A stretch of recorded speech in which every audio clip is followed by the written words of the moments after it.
विकटोत्कटसुन्दरदन्दिमुखम् भुजगेन्द्रसुसर्पगदाभरणम्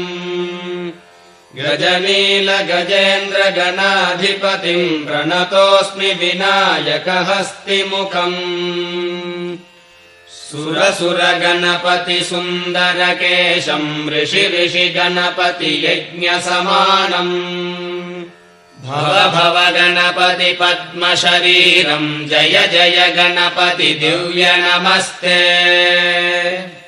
गजमुखवक्त्रम् गिरिजापुत्रम् गणगुणमित्रम् गणपतिमीशप्रियम् करधृतपरशुम् गङ्गणपाणिम् कबलितपद्मरुचिम् सुरपतिवन्द्यम् सुन्दरनृत्तम् सुरचितमणिमकुटम् प्रणमत देहम् प्रकटितकालम् षट्